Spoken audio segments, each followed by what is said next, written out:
Students, आज का हमारा टॉपिक रहेगा नरेशन। इसको दो भागों में बांट दिया है, डायरेक्ट और इनडायरेक्ट स्पीच।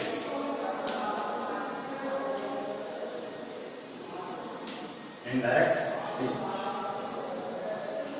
डायरेक्ट और इनडायरेक्ट स्पीच पढ़ने से पहले हम लोग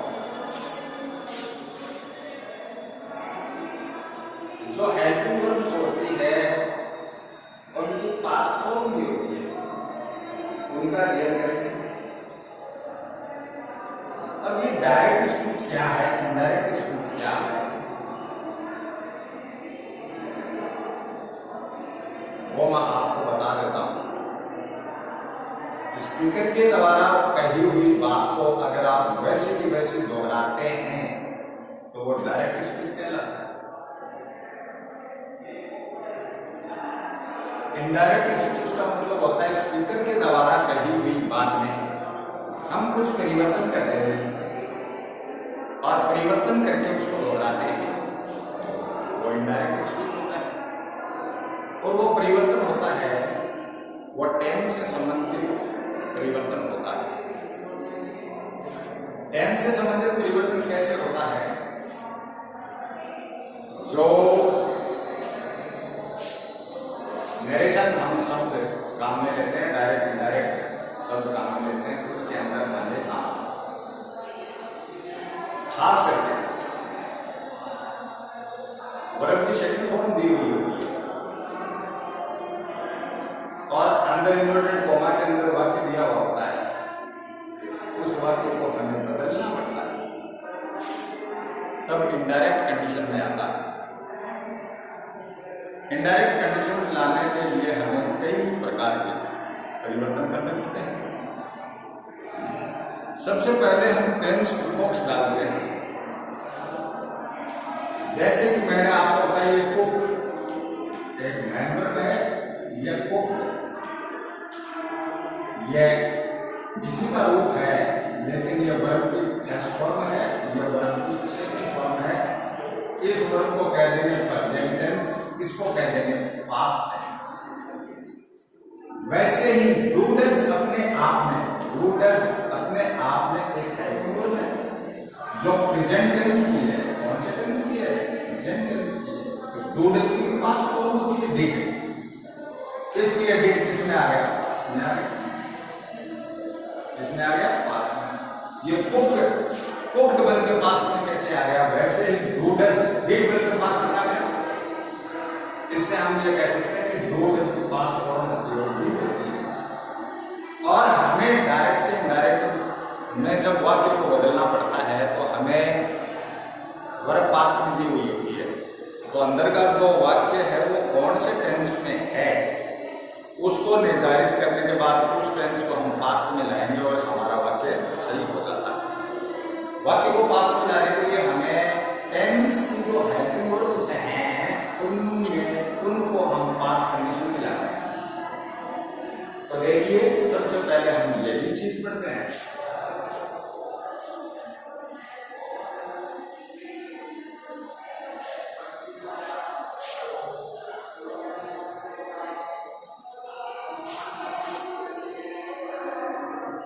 प्रेजेंट सिंपल वर्ब की फर्स्ट फॉर्म होती है प्रेजेंट सिंपल का। इसको हम पास्ट फॉर्म में लाएंगे, वर्ब की सेकंड फॉर्म हो जाती है और ये इनडायरेक्ट कंडीशन में काम आता है। अगर डायरेक्ट में वर्ब की फर्स्ट फॉर्म दे तो इनडायरेक्ट में वर्ब की सेकंड फॉर्म देंगे, क्योंकि वर्ब की फर्स्ट फॉर्म की पास्ट फॉर्म वर्ब की सेकंड फॉर्म होती है। पास्ट में हमें रिस्पॉन्स देना होता है। प्रेजेंट कंटिन्यूअस इसके प्रेजेंट सिंपल की हेल्पिंग वर्ब दो ऑर्डर होती है। दो ऑर्डर में जब इनडायरेक्ट में हम लाते हैं तो डिड हो जाता है। क्या हो जाता है? डिड हो जाता है। इसके साथ भी वर्ब की फर्स्ट फॉर्म होती है, इसके साथ भी वर्ब की फर्स्ट फॉर्म।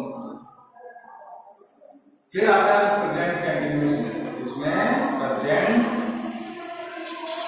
कंटिन्यूस आते हैं।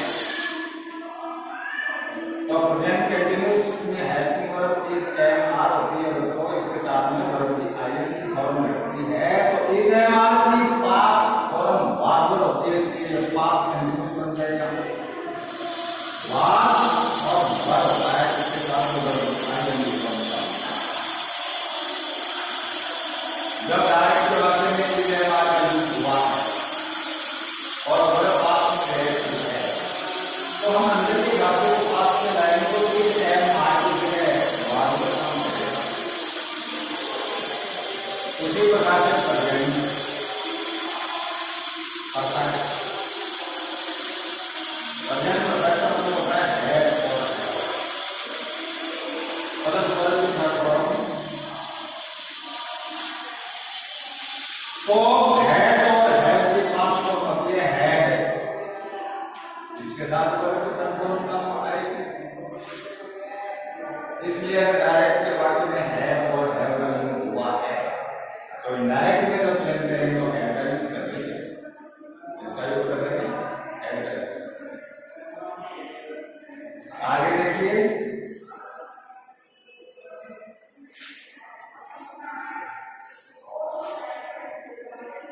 अगर अगला टेंस है present perfect continuous. Perfect continuous ये क्या है? ये हैज बीन और हैव बीन और क्या है? हैज बीन और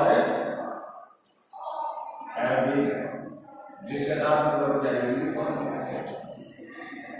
तो हैज बीन और हैव बीन के पास फॉर्म क्या होती है? हैव और हैव की हैड होती है, तो हैज बीन और हैव बीन की हैड बीन होती है। क्या होती है? हैड बीन हो जाती है, जिसके साथ भी मतलब जाएगी फॉर्म का यूज हो जाएगा। डायरेक्ट के अंदर अगर अगले ने वाक्य जो बनाया है, अगर वर्ब पास्ट में है, वाक्य इन्वर्टेड कोमा के अंदर वाक्य दे दिया, उसमें हैज बीन और हैव बीन का यूज करते हुए कोई वाक्य दिया है, तो उसको जब इनडायरेक्ट लाएंगे तो हम हैव बीन का यूज करेंगे। इसका करेंगे हैव बीन का यूज।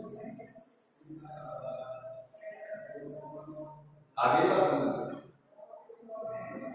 ये तो प्रेजेंट टेंस को पास्ट टेंस में बताया मैंने आपको, यानी प्रेजेंट की हेल्पिंग वर्ब जितनी भी हैं उनकी पास्ट फॉर्म होती है।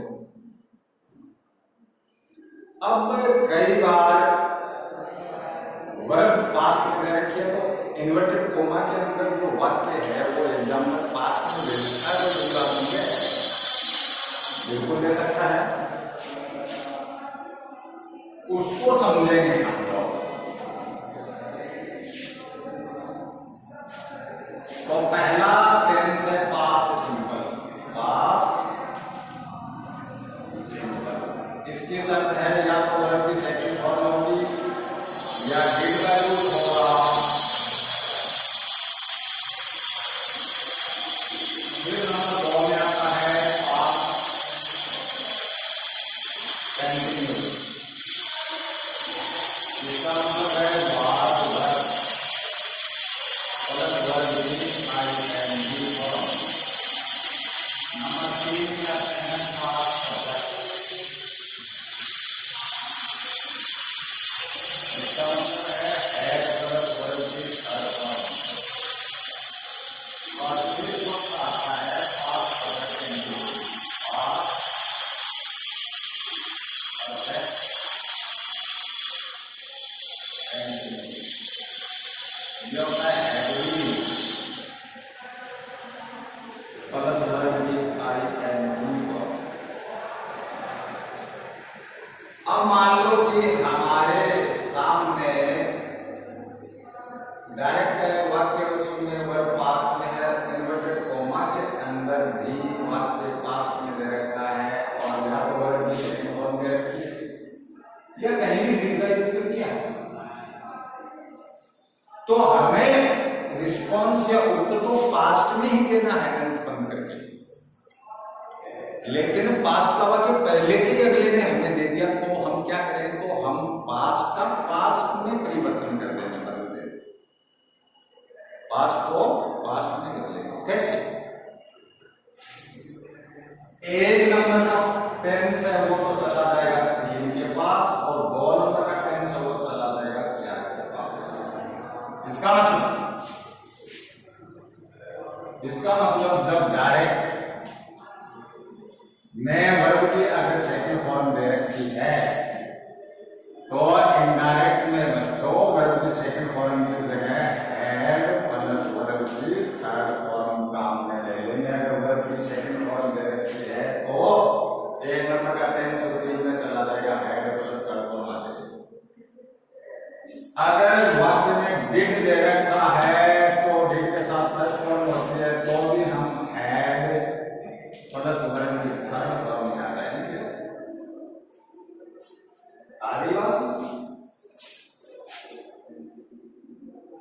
अगर वाक्य में वाज या वर्ब दे रखा है, अगर वाक्य में वाज या वर्ब दे रखा है तो जब हम पैसिव में बनाएंगे तो वाज और वर्ब 2 नंबर का टेंस है ना, 2 नंबर 4 में चला जाएगा हैड बीन में। जब इसका डायरेक्ट सेंस करेंगे तो ये हैड बीन बन जाएगा प्लस आईएनजी फॉर्म, इसमें भी आईएनजी फॉर्म आदिवासी। अब समझ ये आ रही है कि सर अगर वाक्य में 3 नंबर या 4 नंबर की कंडीशन लगा दी तो हम क्या करें, तो कोई दिक्कत नहीं है, 3 नंबर का टेंस उल्टा नहीं चलेगा, 3 का 3 ही रहेगा। अगर वाक्य में मान लो कि अगले ने had plus verb third form का यूज कर दिया और कह दिया कि इनडायरेक्ट में चेंज करो, तो हैड तो 3 नंबर का टेंस है पास्ट में, ये पीछे नहीं जाएगा, ये वैसा का वैसा रह जाएगा, हैड का और वर्ब की थर्ड फॉर्म सेम रह जाएगा। फिर बात आती है 4 नंबर की, 1 2 से तो 4 का आगे 4 का तो चला जाएगा नहीं। अगर वाक्य में हैड बीन का यूज है, हैड बीन का यूज है और वर्ब की आईएनजी फॉर्म है तो इनडायरेक्ट में जब चेंज करेंगे तो ये हैड बीन ही रह जाएगा बच्चों, और इसके साथ में आईएनजी फॉर्म ना करेंगे। मेरी बात समझ में आई?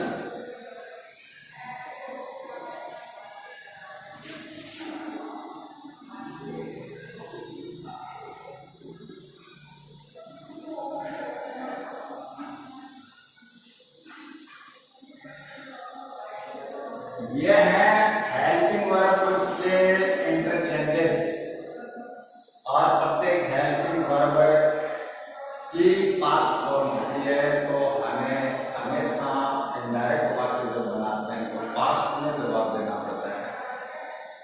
कई बार एग्जाम में पहले से पास्ट में वाक्य दे दिया तो कोई दिक्कत नहीं है, पास्ट में कौन सी कंडीशन का वाक्य हमें दिया है उसके अकॉर्डिंग वो चेंज हो जाएगा, उसके अकॉर्डिंग वो पास्ट टू पास्ट चेंज हो जाएगा, पास्ट से बाहर नहीं जाएगा।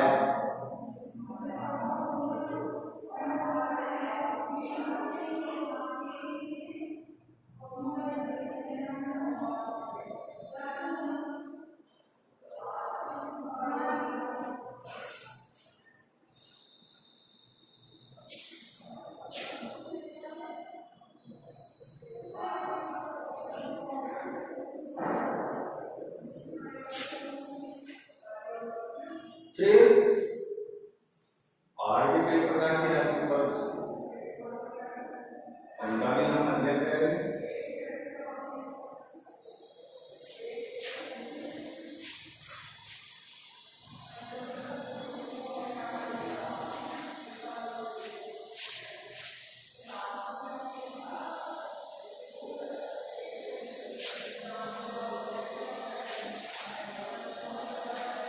फ्यूचर सिंपल, डायरेक्ट में अगर फ्यूचर सिंपल से संबंधित वाक्य दे रखा तो इनडायरेक्ट में क्या कह सकते हो,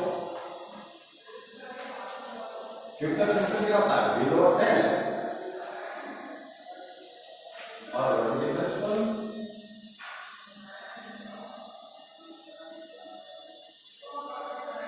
तो विल और सेल को किसमें सेट कर देंगे, विल भी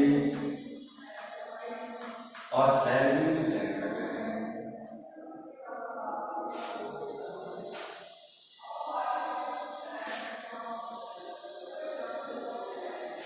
फिर आते हैं फ्यूचर कंटिन्यूअस में,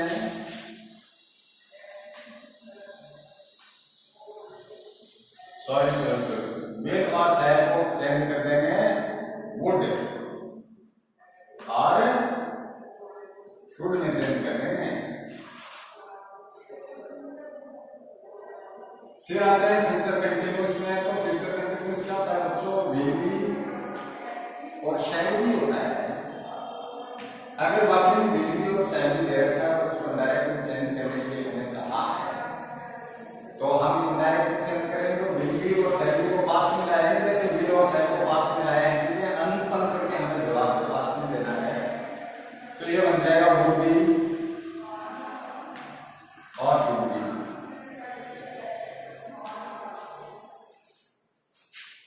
फिर आते हैं हम फ्यूचर परफेक्ट में।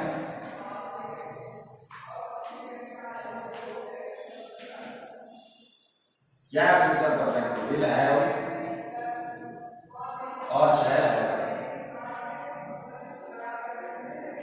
अगर वाक्य में विल है और शैल है दे रखा है, कैरियर इनडायरेक्ट चेंज हो गया तो हम पास्ट में ले आएंगे। क्या हो जाएगा? वुड है और शुड है। अब अच्छे कहने से आपने विल और शैल को पास्ट में ले लिया, वुड और शुड में आपने है को भी नहीं लिया। नहीं, ये पास्ट से बन गया है नहीं लेना है। वुड है का यूज नहीं होता है। वुड है का यूज होता है। ये जाएगा future perfect continuous. Future perfect continuous में ये क्या चीज है? विल हैव बीन और शैल हैव बीन। अगर वाक्य के अंदर विल हैव बीन और शैल हैव बीन दिया है तो हमें इनडायरेक्ट में चेंज करना है। तो इसकी पास्ट फॉर्म बना लेंगे वुड हैव बीन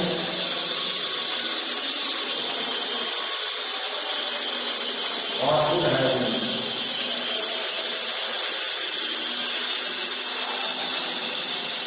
आगे